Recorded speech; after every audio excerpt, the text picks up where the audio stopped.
Hello friends, എല്ലാവർക്കും തിരുവാതിര ഗാർഡൻസിലേക്ക് സ്വാഗതം. നമ്മുടെ ഇന്നത്തെ വീഡിയോ കോമ്പാക്റ്റം ഓർക്കിഡിൻ്റെ കെയറിങ്ങിനെ പറ്റിയാണ്.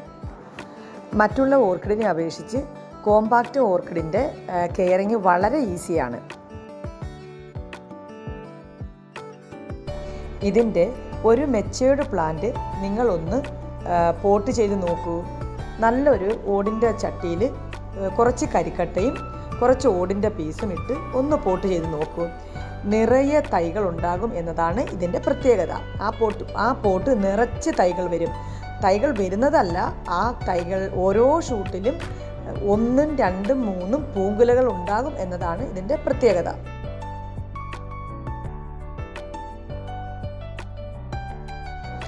അതുപോലെ ഈ ചെടി നല്ല ഗ്രോത്തിൽ നിൽക്കുമ്പോൾ നമുക്കത് സ്പ്ലിറ്റ് ചെയ്ത് ഒരുപാട് തൈകൾ ഉണ്ടാക്കുകയും ചെയ്യാം. പിന്നെ ഇതിൻ്റെ ഗ്രോത്തിനായിട്ട് നമുക്ക് മിറക്കിൾ ഗ്രോത്ത് അല്ലെങ്കിൽ ഗ്രീൻ കെയർ ഇത് ആഴ്ചയിൽ ഒരു 2 or 3 പ്രാവശ്യമൊക്കെ നമുക്ക് സ്പ്രേ ചെയ്ത് കൊടുക്കാം. അത് ചെറിയൊരു അളവിൽ കൊടുത്താൽ മതി.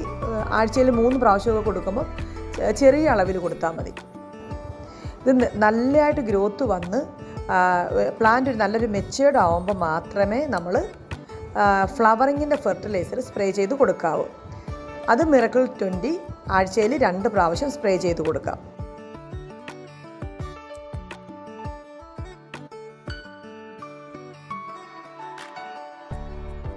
അതുപോലെ കഞ്ഞിവെള്ളം ഉണ്ടെങ്കിൽ അത് പുളിപ്പിച്ച് ഇരട്ടി വെള്ളം ചേർത്ത് അതും നമുക്ക് ഇതിൻ്റെ ഇലകളിലും ഒക്കെ സ്പ്രേ ചെയ്ത് കൊടുക്കാം.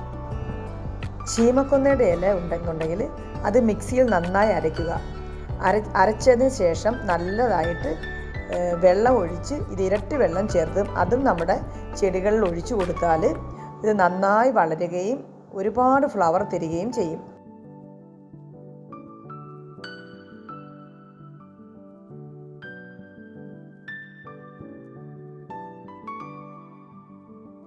നമുക്കിപ്പം കോമ്പാക്റ്റ് ഓർക്കിഡ്സിൻ്റെ ഒരുപാട് പ്ലാന്റ് ഇപ്പം നമുക്ക് സെയിലിന് റെഡി ആയിട്ടുണ്ട്. ഒരു ചെടിയിൽ തന്നെ 5, 6 ഷൂട്ടൊക്കെ ഉള്ള പ്ലാന്റാണ്. എല്ലാം ഫ്ലവറോട് കൂടിയ പ്ലാന്റാണ് നമ്മൾ സെയിൽ ചെയ്യുന്നത്.